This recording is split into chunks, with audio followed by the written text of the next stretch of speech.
Yang dimaksud keadilan restoratif justice adalah penyelesaian perkara tindak pidana dengan melibatkan pelaku, korban, keluarga, pelaku atau korban, dan pihak lain yang terkait untuk bersama-sama mencari penyelesaian yang adil dengan menekankan pemulihan kembali pada keadaan semula dan bukan pembalasan. Restoratif justice adalah alternatif penyelesaian perkara tindak pidana yang dalam mekanisme tata cara peradilan pidana berfokus pada pemidanaan yang diubah menjadi proses dialog dan mediasi. Terkait restoratif justice atau keadilan restoratif di Polda DIY dipraktekkan untuk menyelesaikan masalah penipuan, dugaan penipuan yang dilakukan oleh salah satu anggota DPR di Bantul dengan proses keadilan restoratif justice yang difasilitasi oleh pihak kepolisian berhasil bebas dari tuntutan pidana. Jumpa lagi di channel New KNI TV, channel yang menjalin persahabatan untuk kesejahteraan kita bersama.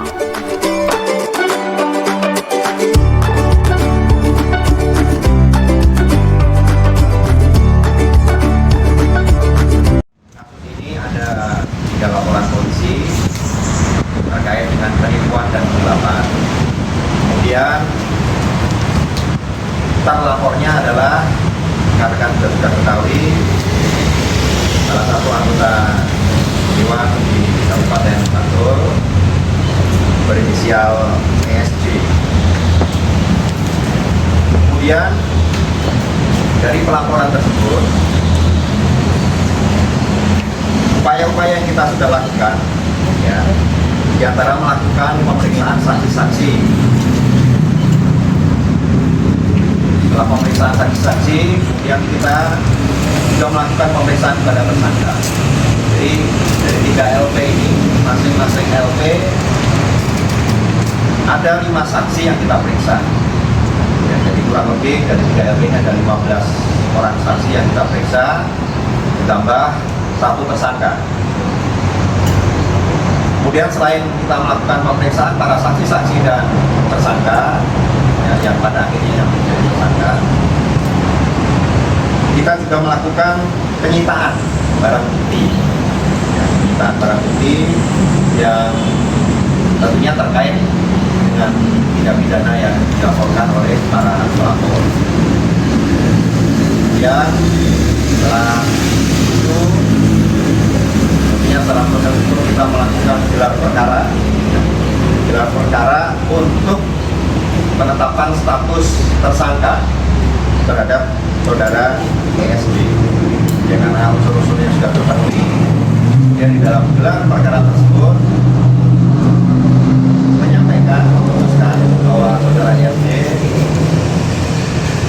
jadi tersangka dalam kasus ini. Setelah penetapan tersangka, kemudian kita melakukan penangkapan dan penahanan, ya, terhadap tersangka saudara ESJ tersebut. Itu tepatnya pada tanggal 30 September tahun 2022.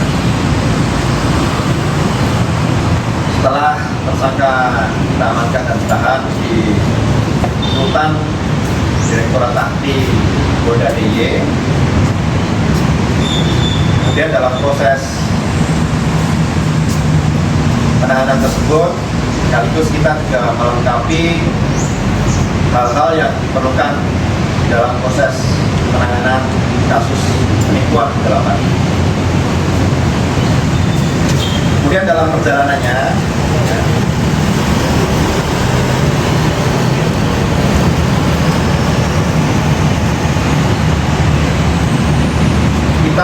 melaksanakan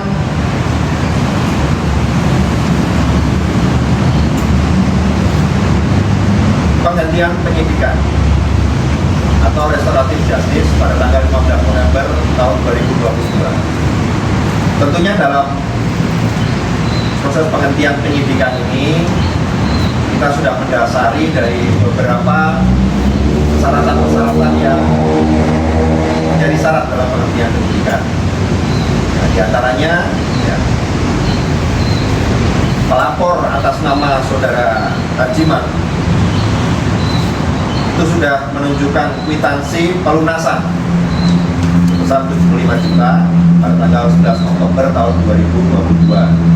Kemudian setelah menunjukkan tersebut, pelapor mencabut laporan polisi.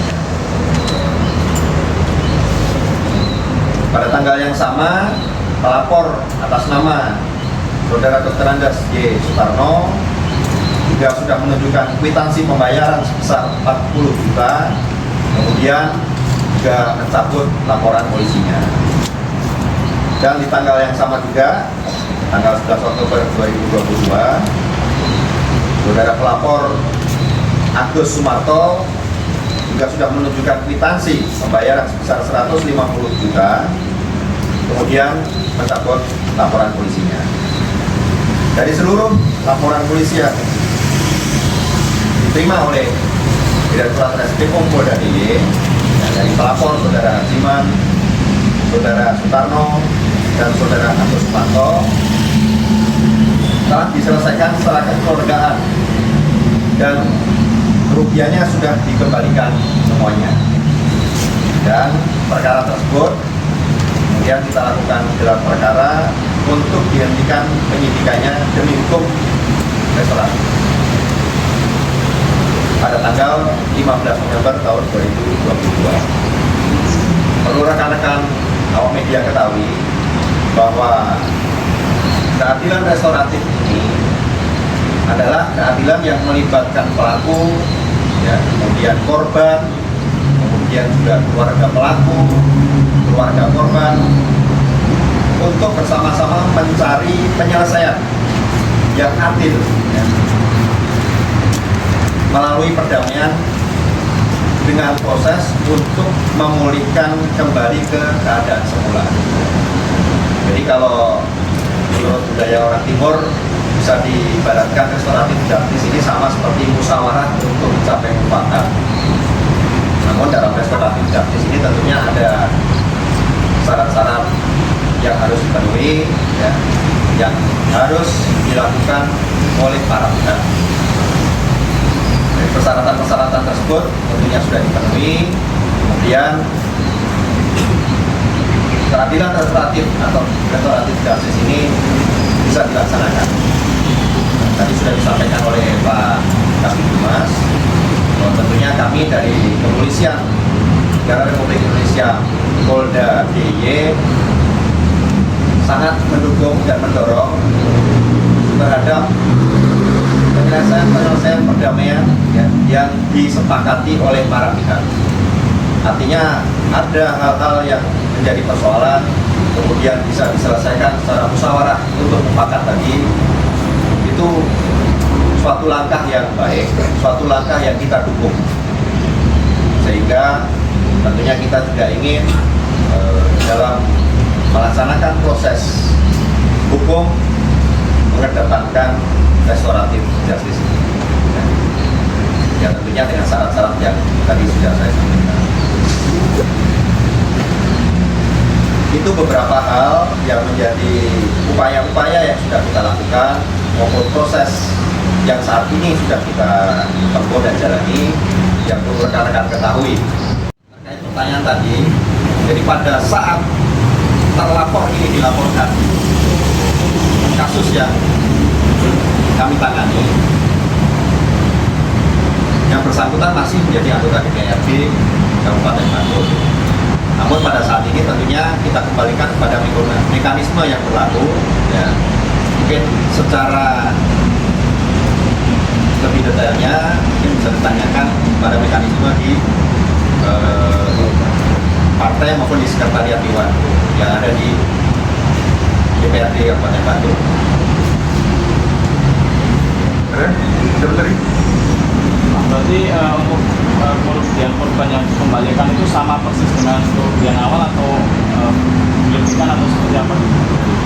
Oke, baik. Jadi terkait dengan pengembalian kerugian ini sama persis seperti dengan kerugian yang dilaporkan oleh para pelapor. Ya, sama persis. Tidak dilebihkan, tidak dikurangkan. Sesuai dengan bukti kwitansi yang ditunjukkan kepada kami oleh para pelapor dan kemudian tercampur laporan tersebut. Kalau inisiatifnya berarti dari pelapor juga? Ya, terkait dengan restoratif justice ini bukan inisiatif dari kepolisian, tapi inisiatif dari para pihak yang berperkara, antara pelapor, pelapor, kemudian dari keluarga mereka saling mencari kesepakatan yang tadi saya sampaikan secara definisi. Ya, dari inisiatif mereka, kemudian ada etiket untuk menyelesaikan seadil-adilnya, mengembalikan, kemudian dari hasil tersebut disampaikan kepada kami, kemudian secara proses hukumnya kan awalnya ada laporan polisi, tentunya dari pihak pelapor harus mencabut laporannya. Kira-kira itu.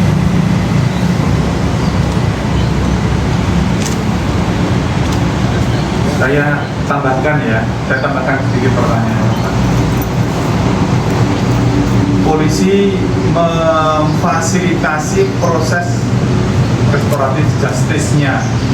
Kemudian yang kedua, bahwa penyelesaian pembayaran itu, kerugiannya itu tidak dilakukan di kantor polisi, tetapi kesepakatan antara terlapor dan pelapor, yang jelas bukan di kantor polisi. Belakang itu. Tapi sesuai dengan aturan Perpol nomor 8 tahun 2021, ya, adanya tindak pidana apapun, ya, di mana tindak pidana itu tidak menimbulkan keresahan atau penolakan dari masyarakat, kemudian tidak berdampak pada konflik sosial, kemudian tidak berpotensi untuk memecah belah bangsa, kemudian tidak bersifat radikal atau separatis, kemudian bukan tindak pidana narkoba, itu dari kita kepolisian pasti akan mengedepankan upaya-upaya restoratif justice, atau mungkin tidak berkaitan dengan nyawa, ya, seperti pembunuhan atau penganiayaan, itu kita akan mengedepankan penyelesaian keadilan restoratif. Oke. Oh, ada lagi. Terkait syarat-syarat RJ ini ya Pak, jadi apakah ada misalnya minimal maksimal pidana berapa tahun, terus kerugian jumlah berapa juga Pak yang bisa dilakukan RJ ini? Saya terkait dengan penipuan gitu ya. Kalau saya penipuan, jumlah materi kerugian materinya sekian ratus juta gitu, tidak ada. Jadi untuk jumlah nominalnya tidak ditentukan. Ya. Yang penting kasus itu tidak berpotensi yang tadi saya sampaikan tadi.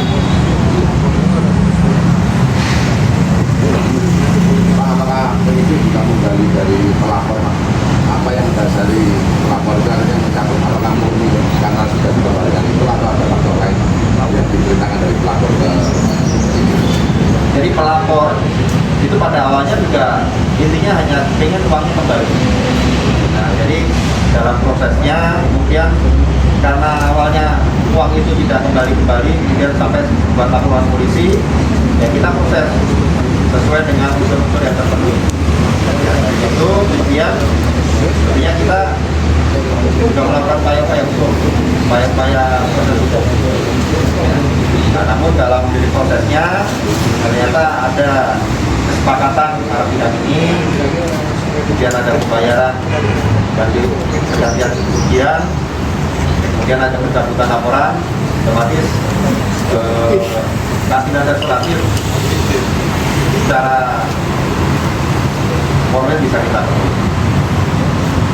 Oke. Terakhir, saya menyampaikan pesan Bapak Kapolda Irjen Pol Suwondo Nainggolan.